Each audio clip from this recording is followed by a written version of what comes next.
what do people do? You know, the when someone looks at their business, what is the one thing that their offer is? Um, what's your thoughts on that? What's your thoughts?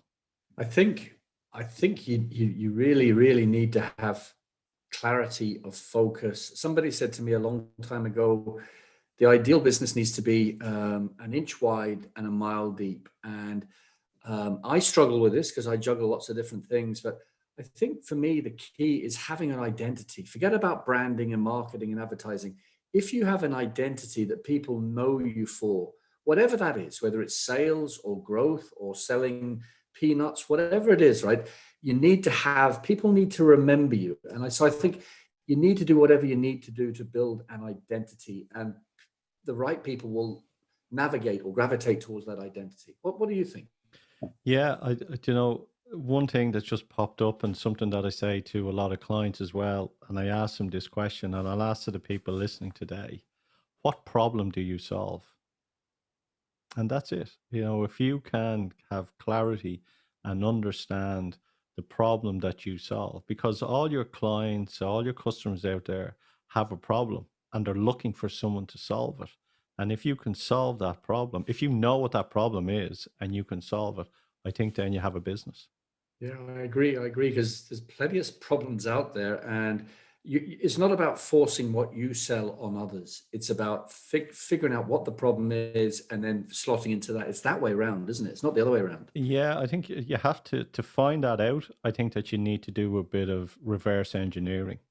Yeah. You need to go out and find out what the problem is, you know, and that's by asking key questions to people within in your community or within your organization. And that's one of the things that we do as well. It's showing people those questions and what to say and what to ask so they can find out what the real problem is within their sector and then solve it.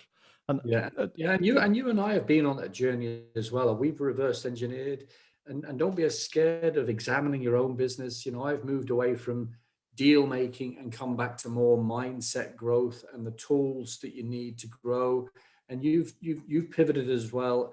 There's no harm in doing that. Nobody's saying you can't do that, but that you need to honestly reflect and listen to what the problems are and then reverse engineer back and adapt. You have to be careful though. You can't keep doing that because people are going to think you're all over the place. But don't be afraid of examining what you do. No, it's profound stuff. The other thing, just to close for me, is that I interviewed somebody recently, and she said wisdom for a business owner is in the gap between. And so, there's lots of people are thinking along the tram lines, but if you can be the one who thinks about what is missing in that gap between, you've got some magic. You just got to figure out what is in that gap. Become a better decision maker. That's it, yeah. And look, if people are interested in becoming better decision makers within their business and becoming very fast at making those right decisions, I think they should. Well, I don't think they should. I know they should. Get in touch with ourselves at businesseyeadvisory.com, and there where we have a monthly mastermind and then we'll have a weekly private discussion as well within a group where people can share their information and gather wisdom with their peers. So, Exactly. anything to add into that, Simon? No, I agree. I mean, we've got the capacity and the capability. We've seen it all, and it is about staying calm and being focused and having an awareness. But you can't do this alone. You need good mentors and supporters. So we're here. We're here, Joe. We are indeed. We are indeed.